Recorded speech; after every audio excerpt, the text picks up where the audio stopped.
evening. Thank you so much for joining us. This is the main news on Camnet TV. Here are the top stories making headlines in our news tonight. The proposed impeachment of the Speaker of the National Assembly received conflicting views. Socialist Party leader Fred Membe claims democracy is under threat. 17 suspects escaped lawful custody at KABWE Central Police. In international news, fighting continues in Ethiopia's AMHARA region. And in sports news, LEVY MWANAWASA Stadium awaiting final approval ahead of the World Cup qualifiers. Do join me with the details after this.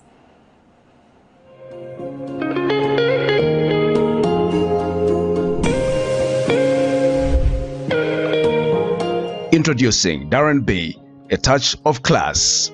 Are you looking for the perfect place to elevate your style and glam up? Look no further. Darren B Touch of Class is your one-stop destination for hair and makeup transformation. Walk into Darren B and walk out feeling like a star. Your transformation starts here. Call us on 0772 870 588 or WhatsApp on 0972 049 213 to book your appointment today. Payments are made via mobile money or point-of-sale machine. Strictly no cash payments.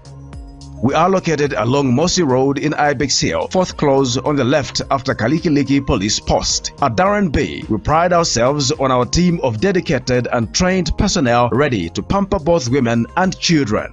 Darren B is open 7 days a week from 0720 hours to 1740 hours. From trendy hairstyles and stylish makeovers to flawless makeup, we do it all. Darren B, a touch of class. With the news in detail, my name is Sylvia Zulu. Senior Chieftainess Chungu of Lupoposhi District in Northern Province is dismayed with the escalation of teenage pregnancies and child marriages in the district. The traditional leader has observed that the vice has become rampant, especially among school-going girls who have become vulnerable to the trend. Senior Chieftainess Chungu also disclosed that she is in receipt of information about a male teacher who has allegedly defiled a pupil at a named school, a matter which she said is under investigation. Meanwhile, District Education Board Secretary Mwapech Kumba bemoaned high rates of absenteeism in the district attributed to child marriages, teenage pregnancies, and seasonal activities such as caterpillar harvesting and fishing, among others. Senior Chieftainess Chungu of Lupoposhi District in Northern Province has bemoaned an increase in defilement cases and teenage pregnancies which have been concealed by some parents and some members of the public. Speaking in an interview, the traditional leader highlighted several cases that have reportedly been swept under the carpet.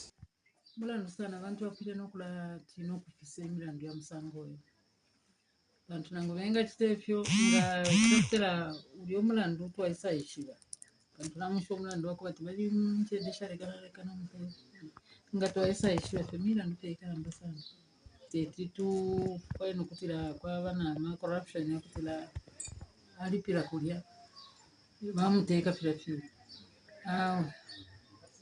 akutira femu kwa inga kwa bafishu ko tumutuma ko bamukanda we. The senior chief regrets that the rampant increase in teenage marriages and pregnancies is coming at a time when the government has introduced free education from grade 1 to grade 12.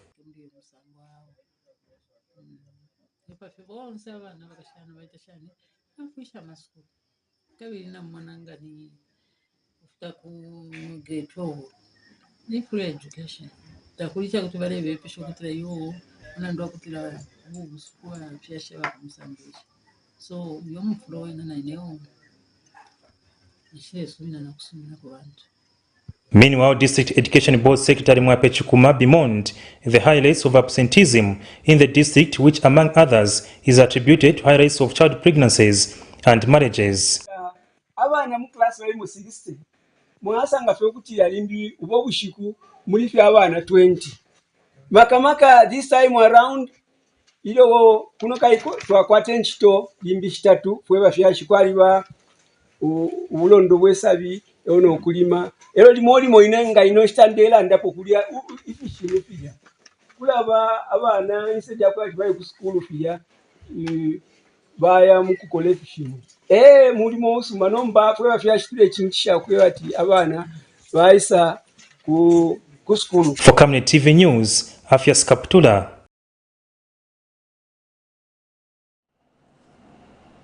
The Lusaka High Court heard Monday morning how an Indian man was found dead and half naked in his apartment hours after being seen with a 20-year-old Lusaka man. Masuzio Zulu, security guard, told Judge Mwapeboa that on the 4th of July 2021, they found the deceased Manish Sharma lying on the floor lifeless in a pool of blood and an electric cable tied around his neck. This is in a case where 20-year-old Moses Zulu is accused of strangling 48-year-old Sharma to death on the 4th of July 2021 after he attempted to sodomize him. It is further alleged that after the deceased was killed, Zulu stole a plasma Samsung 32-inch television and went to Katondo Street to sell it. Two state witnesses narrated before the Lusaka High Court how they found a 48-year-old Indian man lifeless in his apartment on the 4th of July 2021.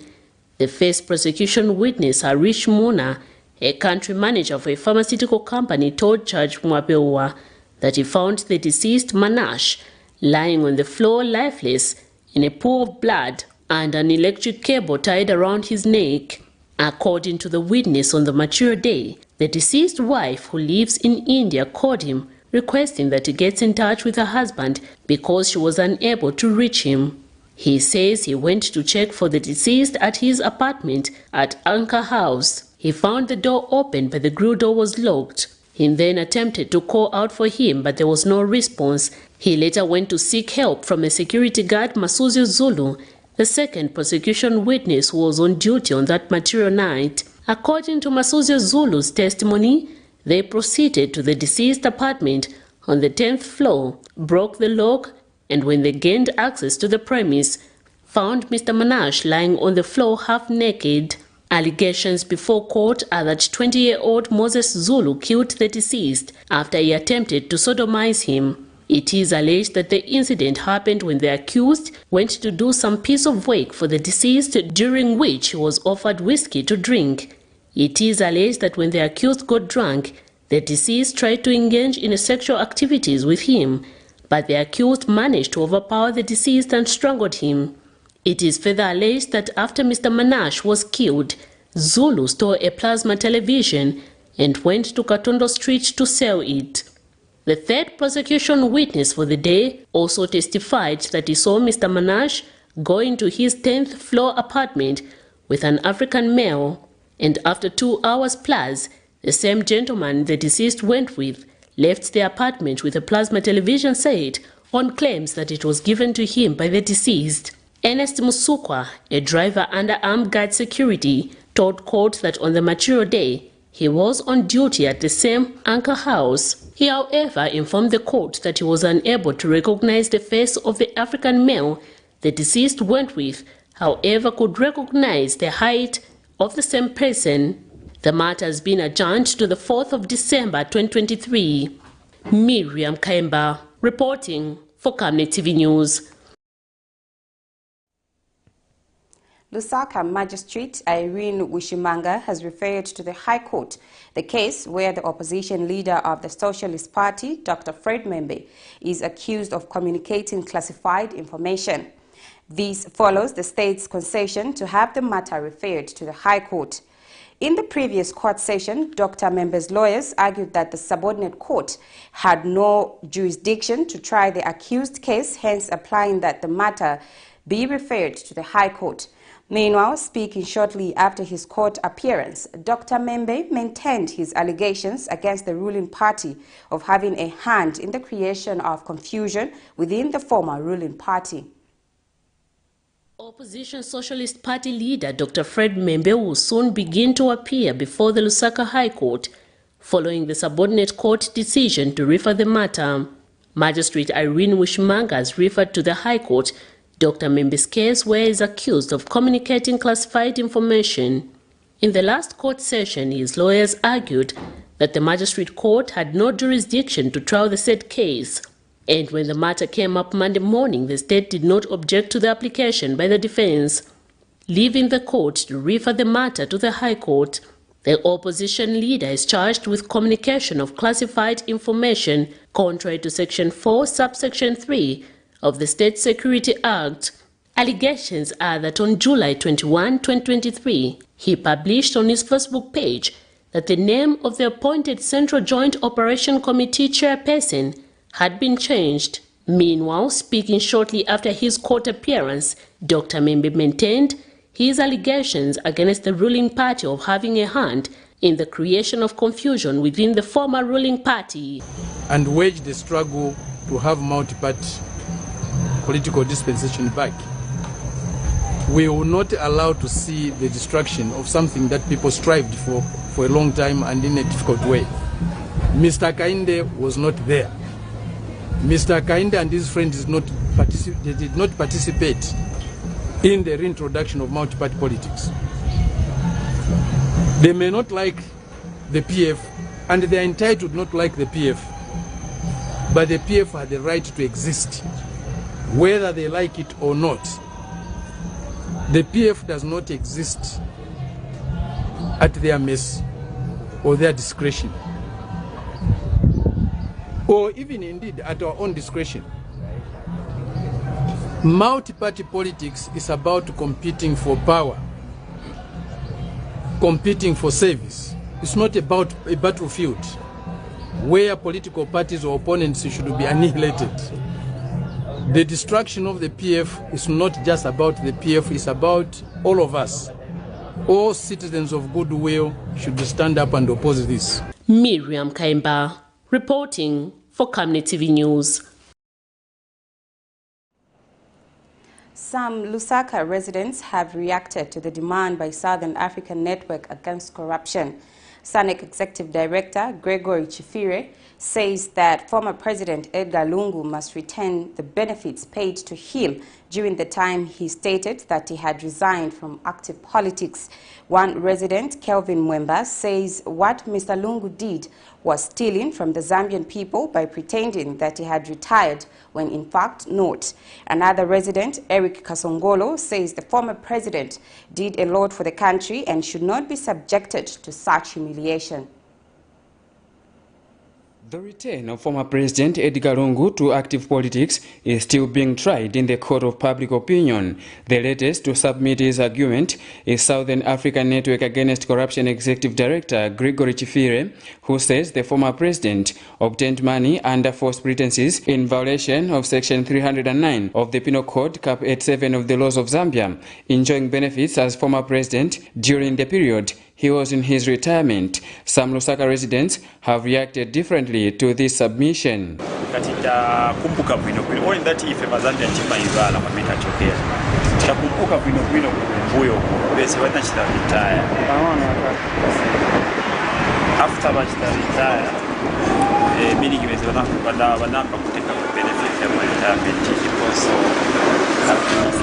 Accommodations manje it's like babera mazamita chifukwa cha kuti sibanakhalesana kambe the truth babera mazamita, and for that reason benefit yafunika yapere. I just don't know why in Zambia it is like this, where the former president is supposed to be returning benefits to the government. That person worked. He has done his best to this country. And to me, I see no reason why the former president should return the benefits back to the country or to the government. No. Look at the numerous works that he did. And today, we want to be so ungrateful as to allow him to bring back the benefits. What about the things that he did? The numerous works that he did for us Zambians. I think it's very unfair. However, NDC leader Sabo Imboiram says the demand by Mr. Chifire is unrealistic, saying people must concentrate on real issues. The people making those demands are very unrealistic, you know. They should not forget that he had retired and is back into active politics. So meaning that the time that he had retired, was entitled to that. We're not so poor as a country to be going around looking for small things like that. And I don't think President Nuhu even failed to pay such. So they should not misinterpret things to look as if it's all about money. We think as if where there's money, the certain things should happen in a certain way. And that is why he has come back into active politics, because he has seen that the country needs him. So if the country needs him, he's willing to forgo his benefits. So for people start coming now and start saying he should return what it is, as Zambians, by the way, can even donate and help him pay back if it came to that. Otherwise, that is really nothing, and people should concentrate on real things in the country, like the economy and the kwacha being the worst performing currency in the world. That's what people should concentrate on, not non-issues like that. On October 28, 2023, former President Edgar Lungu announced his return to active politics during the memorial of late President Michael Sata, a move that has sparked public debates and more confusion in the former ruling Patriotic Front. Vincent Piri for Camnet TV News, Lusaka. The government has implored the church to help inculcate national values and principles in its members if the country is to have a national identity. Speaking at a workshop on national values and principles and the education system, National Guidance and Religious Affairs Director Dr. Sande Mwape says the church can easily reach out to thousands given the influence it has in society. Meanwhile, Bishop Lizzie Muzambakilika says the church must go beyond church buildings to preach national values and principles.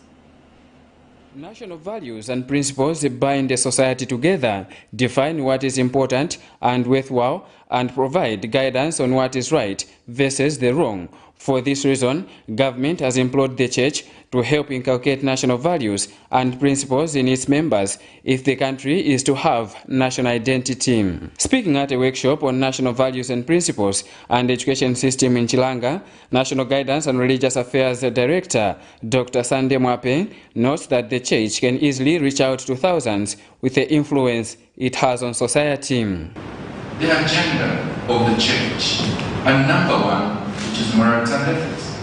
But why we want to improve the dignity of the children, it's not just about preaching. We have seen the church today just change its scope. It's about raising the mental faculties of our members. Bishop, with you and also Mami Lekola present today attending this program, I know that we will not be pushing more of our members just on the sacramental preaching of deliverance, but also on adequate mindset change, which needs that we do not just point into heaven. Heaven must start where people are and think like God has called them to be here on earth. Because in our own understanding is that when these are fully appreciated, we are going to have a character that is going to be appreciated, at least with a single or common appreciation. Meanwhile, Bishop Lizzie Muzambakilika says the church must go beyond church buildings to preach national values and principles. And I am happy that there's so much emphasis on the church because we believe that the church also has neglected a lot of things that it should be doing. The church wants the community or society in the church, but the church doesn't want to be in the community. So we are saying it is a time that the church should move away from just pulpit ministry to get into the community and begin to guide society. Ethical Institute and Leadership Academy Chief Executive Officer Hadin Kapandula and SBM Consultancy and Coaching Director Suvia Mwansam advocated for good values and ethics to be laid in the education system. Such view of education takes the whole subject of the exclusive sphere of the teacher and lays the burden on society as a whole, starting with the family and ending with the legislative assembly. We all, ladies and gentlemen, ILA strongly supports that there should be strong moral element in our education system, and this is an important principle which should be maintained and reinforced.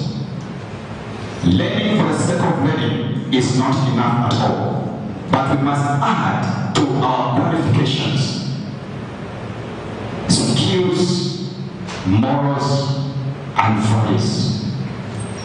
Family and home, financial and career, mental and education, and social and cultural. In fact, social and cultural is big because from the social it is the networks that we have, and also the cultural part is our values. What will people say about you when you're not in the room? Vincent Piri for Camnet TV News, Chilanga. 17 male suspects who were detained in KABWE Central Police Station for various offences have escaped from lawful custody on Sunday, 5th November 2023. A police officer of KABWE Central Police reported on behalf of the state that police were alerted by a suspect who was detained in a different cell compartment. Zambia Police spokesperson Ray Hamonga explains that police cells has 2 compartments, with one having 23 suspects at the time of the incident, while the other, where the prison break took place, had 25 suspects and only 8 remained in custody. He says the suspects escaped after cutting the burglar bars of the rear vents and that police have launched a manhunt for the escapees. Mr. Hamonga has since called for the cooperation of members of the general public.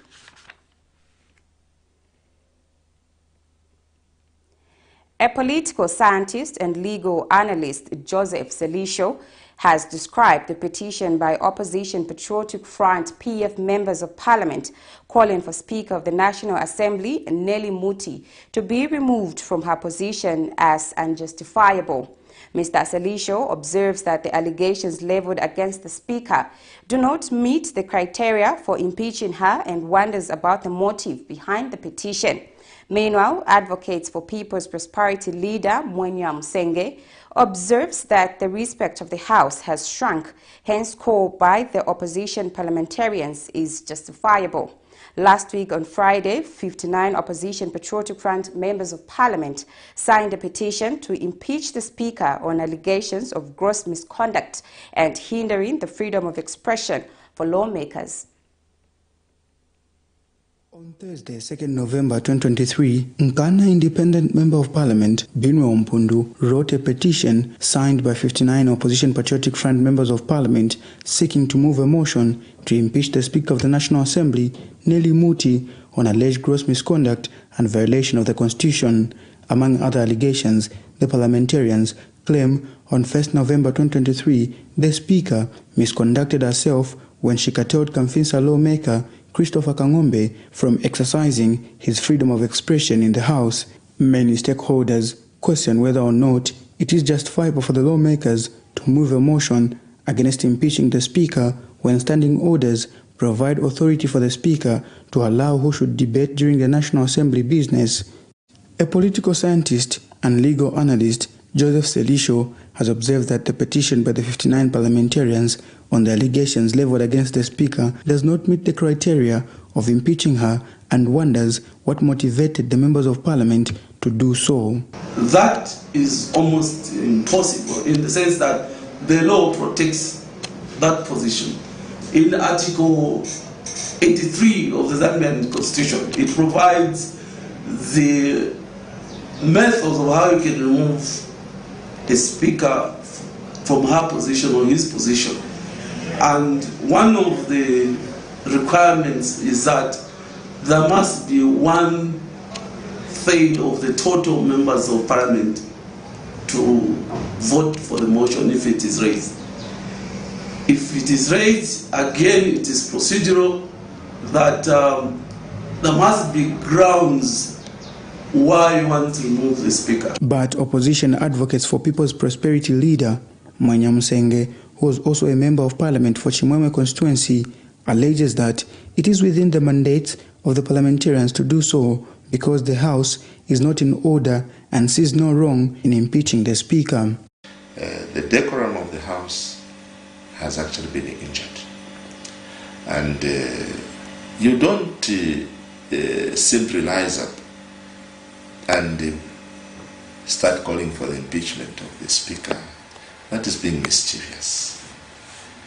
It just tells you to say the Speaker of the House has lost control of Parliament, and it is important that His Excellency the President can look into that.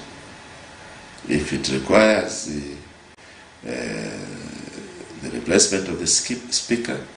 Nelson Zulu for Camnet News, Lusaka.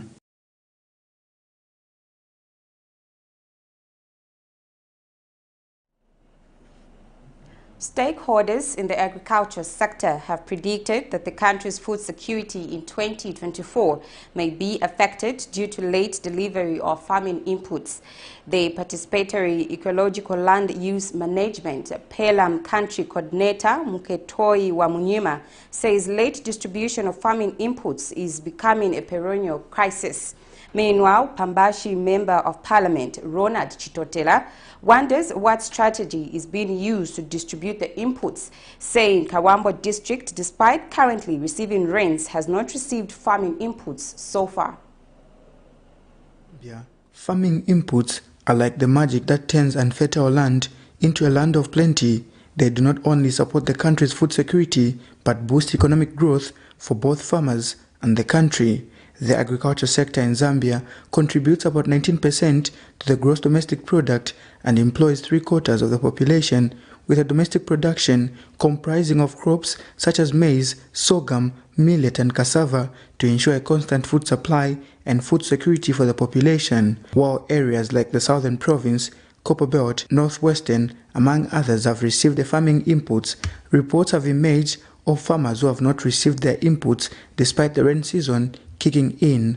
Pambashe Member of Parliament Ronald Chitotela wonders what happened to the pronouncement made by Ministry of Agriculture Permanent Secretary Greenbozi to deliver the inputs by October 2023, as he confirms that farmers have not received the inputs in KABWE district of LAWFUL province. A lot of farmers who have not received their farming inputs. A lot of them, I don't think there's anyone in KABWE today. The Participatory Ecological Land Use Management PEACEMAKERS Zambia Country Coordinator Muketoi Wamunyima has expressed concern that if the perennial late farming inputs distribution crisis continues, the country's food security may be affected next year. This is something that is discussed and becomes a concern every year, that we have delayed supply of inputs. The weather as well is also becoming a big challenge. And I think its impact on food security is not something that is debatable. This would definitely have a big impact on the food security of the country, because we are bound to experience some low production in areas that already have not received inputs as of now, so that farmers can plant early and hopefully get some early harvest. However, the National Association for Smallholder Farmers in Zambia, NASFAS, predicts that the food security may increase because farmers are shifting to planting maize than any other crop. The suppliers have took the inputs a long time ago into the districts.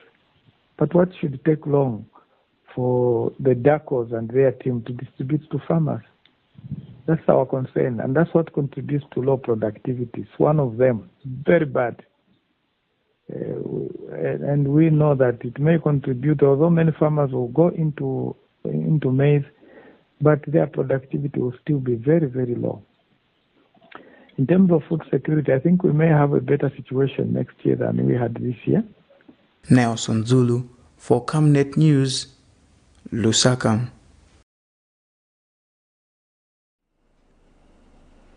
Ministry of Labour and Social Security has warned employers of non-unionized workers to ensure that they enforce the new minimum wages effective 1st January 2024, failure to which they will attract penalties.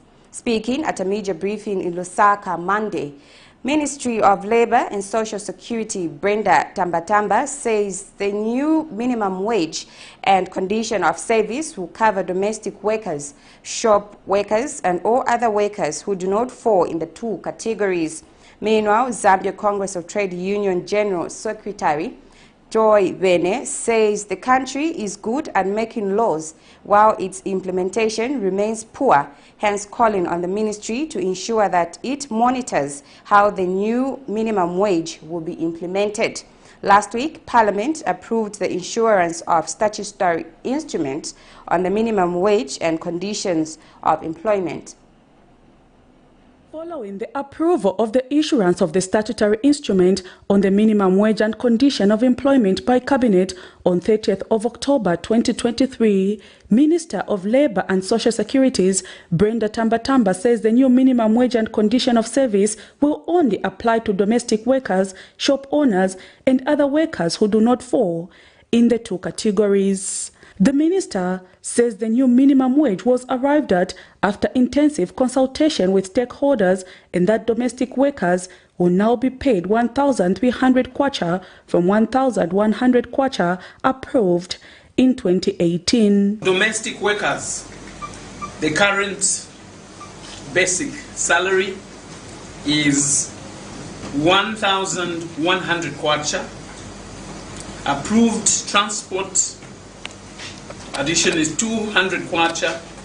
Therefore, the total approved gross is or stands at 1,300 kwacha. The minister has since warned all employers to ensure that they abide by the new minimum wage, failure to which they will attract penalties. Will be sensitization on compliance. The next walk will not be sensitization, of course. The next walk is you know. And when you know, we apply exactly what the law provides for. And there's different penalties that are provided for in the Employment Code Act that the Labour Commissioner as authorized officer and the rest of the other officers will apply. Meanwhile, Zambia Congress of Trade Union General Secretary Joy Bene says the country is good at formulating laws which they fail to implement, hence calling on all employers to ensure that they do the right thing while urging the ministry to intensify inspections. Most of the time, Honorable Minister, even in the previous administration, we shall announce this, but the issue is to comply. Compliance. We want to go upon, Honorable Minister, the employers, wherever they are, please, can you comply? And the media, colleagues, help us. You know, even the police, it's difficult for them to arrest those dangerous criminals without a tip-off. And United Federation of Employees in Zambia says the union wants to see all employees comply with the new minimum wage and register their employees with NAPSA. And I would love to see a situation where all employers across the country comply to the new regulation, the new statutory instrument that has been put forth. Media personnel at the meeting also raised concerns regarding their minimum wage, which the ministry has assured that it will put into consideration. Prudence Chota, reporting for Camnet TV News. You're watching the main news on Camnet TV. We now take our first set of commercials. To join me with more news after the break. Potatoes, the unsung heroes of flavor. From crispy chips to creamy mash, potatoes are the versatile superstars of your kitchen. Grown with love by our dedicated workforce drawn from around the community of Palavana. Savenda Farm's commitment is to see to it that we have potatoes that are grown right, healthy, big and tasty. For that quick fix or big celebration or that meal that brings family together, top chefs rely on the Savenda potato to create culinary masterpieces. And for others, it's that icebreaker to a delightful conversation. So, embrace the magic of Savenda potatoes. They're not just a side dish, they're the heart and soul of your kitchen. Savenda, save nations, develop Africa.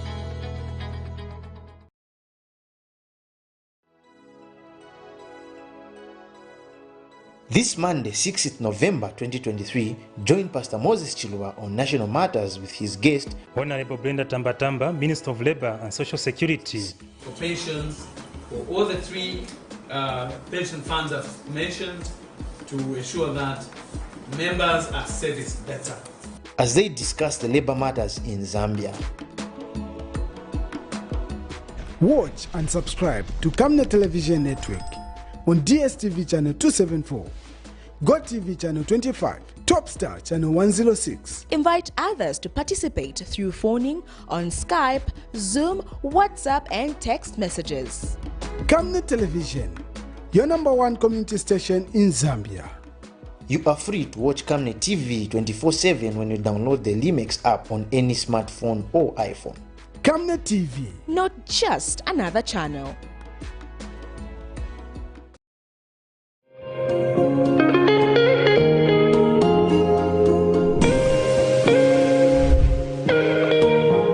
Introducing Darren B, a touch of class. Are you looking for the perfect place to elevate your style and glam up? Look no further. Darren B Touch of Class is your one-stop destination for hair and makeup transformation. Walk into Darren B and walk out feeling like a star. Your transformation starts here. Call us on 0772 870 588 or WhatsApp on 0972 049 213 to book your appointment today.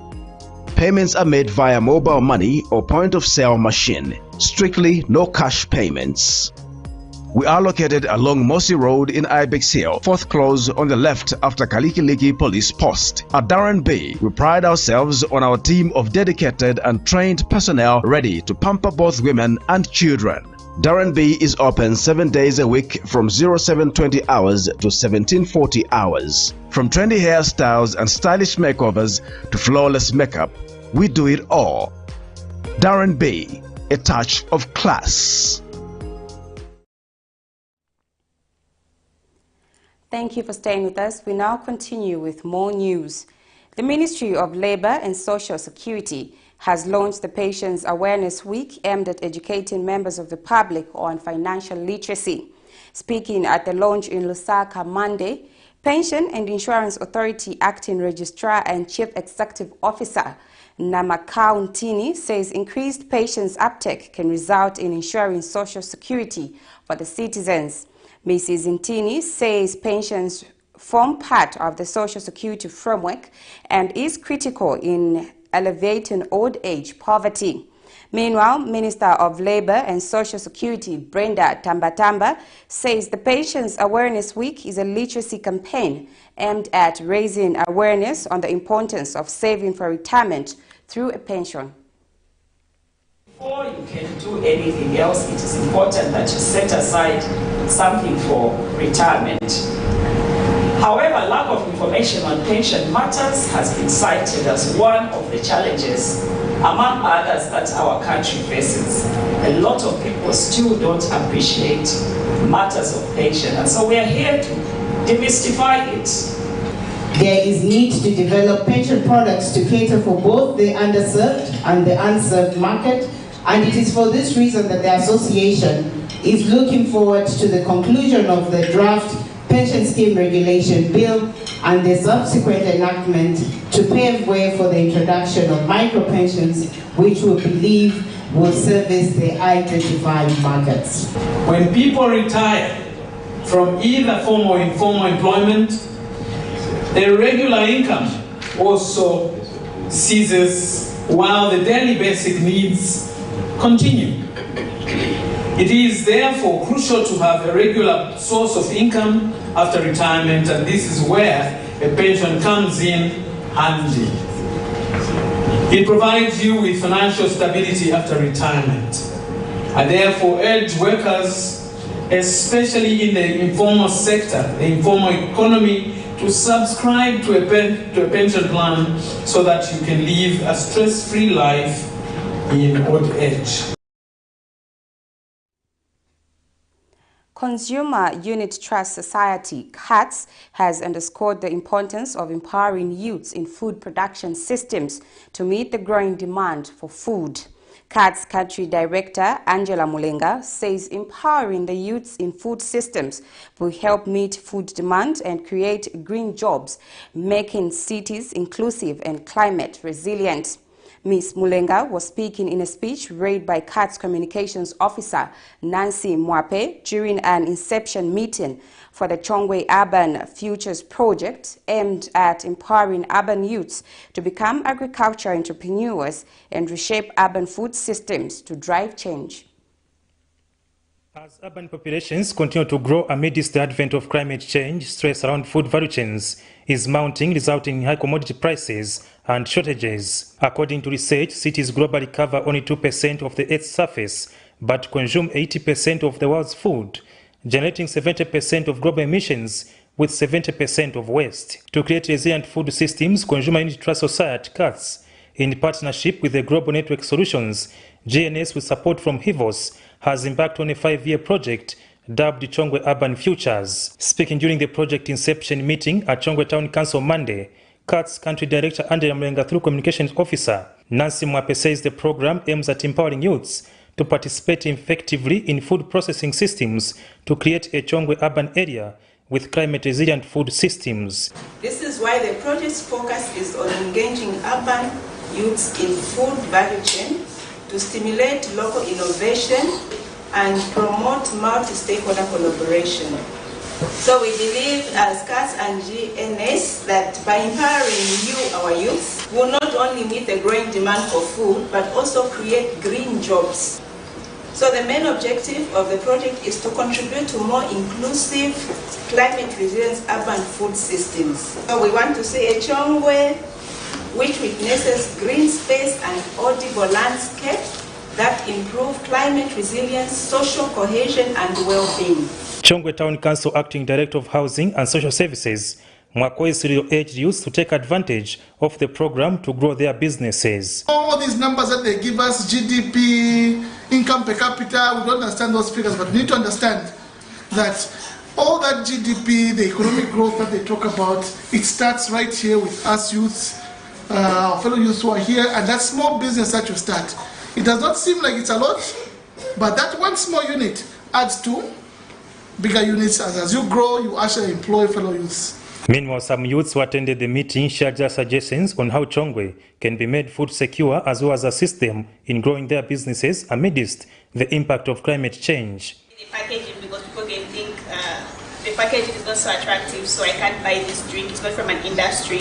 So if you are to also help us in that sector, it can be a better business. For us businessmen, when it comes to business like this,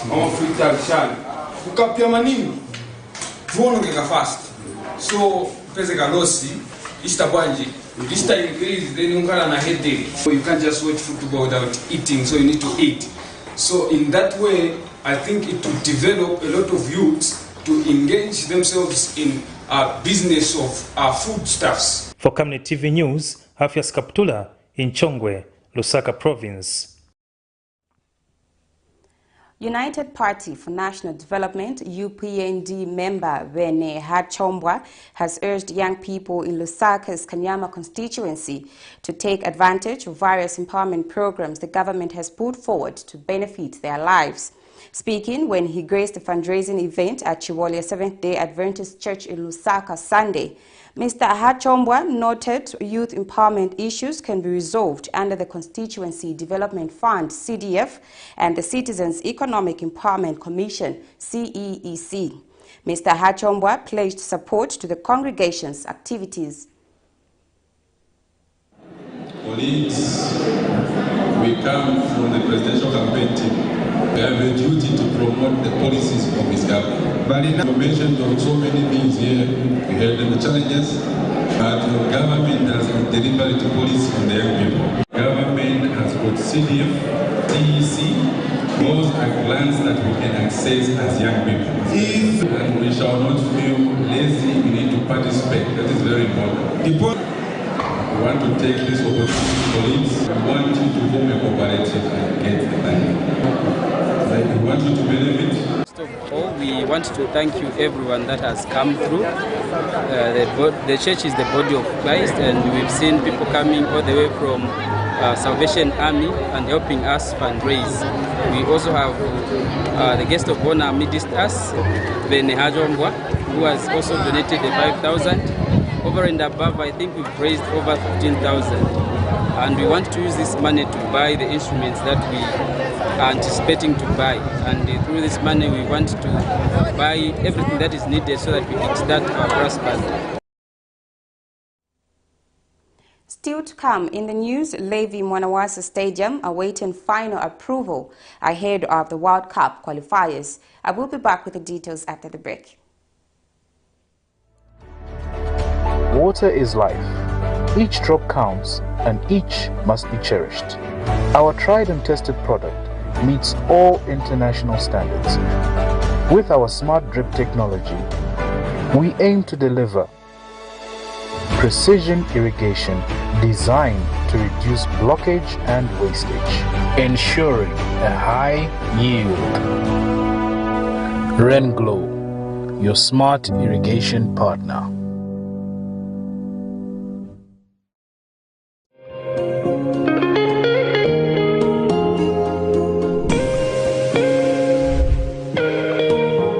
Introducing Darren B, a touch of class.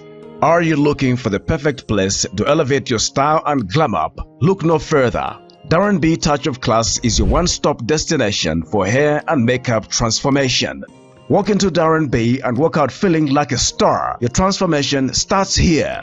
Call us on 0772 870 588 or WhatsApp on 0972 049 213 to book your appointment today. Payments are made via mobile money or point-of-sale machine. Strictly no cash payments.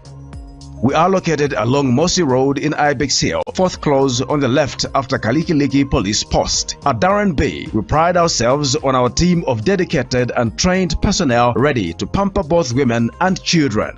Darren B is open 7 days a week from 0720 hours to 1740 hours. From trendy hairstyles and stylish makeovers to flawless makeup, we do it all.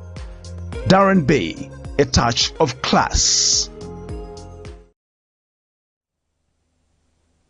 Thank you so much for still staying with us. And now in international news, Ethiopia's AMHARA region reportedly continues to witness fierce fighting between federal troops and local militants. More than 3,000 people have been displaced, homes and shops looted and burned and crops destroyed, according to the Ethiopia Human Rights Commission. The violence was triggered by a government decision in April to dismantle and interrogate regional forces. This was resisted by AMHARA leaders, and the Fano militia refused to hand over its weapons. The violence in AMHARA, Ethiopia's newest zone of unrest, led to the declaration of a state of emergency in August. Here's a roundup of international news. Ethiopia's AMHARA region reportedly continues to witness fierce fighting between federal troops and local militias. More than 3,000 people have been displaced, homes and shops looted and burnt, and crops destroyed, according to the Ethiopia Human Rights Commission. The violence was triggered by a government decision in April to dismantle and integrate regional forces. This was resisted by AMHARA leaders, and the Fano militia refused to hand over its weapons. Ethiopia marked on November 2nd the first anniversary of an agreement that brought an end to the war in the Tigray region, which opposed the federal government to rebel fighters from the TPLF party. The violence in AMHARA, Ethiopia's newest zone of unrest, led to the declaration of a state of emergency in August. That same month, the African Union urged the Ethiopian government to engage in dialogue with the militia in AMHARA for a peaceful resolution. Wars in Ethiopia have affected the economy, leaving many battling with ever-increasing cost of commodities. U.S. credit rating agency Fitch downgraded on November 2nd Ethiopia on rising default risk. The army on the streets of Guinea's capital, Conakry. The authorities have dismissed more than 60 soldiers and prison officers over the jailbreak of former junta leader Musa Dadi's Camara and 2 others. Heavily armed men sprang Camara out of a prison in the city on Saturday. But they were back in jail at the end of the day after a nationwide manhunt. The men have been on trial since last year for their alleged role in the deaths of more than 150 people and the rape of over 100 women during a 2009 protest in Conakry. Junta leader Colonel Mamadi Doumbouya said on Sunday that he'd fired the military and prison officers for breach of employment and misconduct. In an interview with the BBC, Camara's lawyer claimed he was taken against his will, saying the former leader has confidence in Guinea's judicial system. Egyptian President Abdel Fattah el-Sisi on Monday met with visiting South Sudanese leader Salva Kiir in Cairo. The South Sudanese presidency said in a statement that the two leaders would discuss various issues related to joint cooperation between the two countries. Sisi and Kiir's meeting comes just days after the resumption of talks between Sudan's warring sides in Saudi Arabia's Jeddah. The visit to Egypt comes less than 6 months since President Kiir and several other leaders in the region met in Cairo to attend the Sudan Neighbors Summit, which was convened to discuss ways to peacefully resolve the conflict in Sudan. The meeting, chaired by el-Sisi, attracted leaders from 7 countries that border Sudan, including South Sudan, Egypt, Chad, Eritrea, Ethiopia, Libya, and the Central African Republic. Both Sisi and Kiir face upcoming elections in their respective countries. Egypt will hold its presidential vote this December, while South Sudan's first ever vote, in which Kiir will run for the ruling Sudan People's Liberation Movement, is slated for late 2024.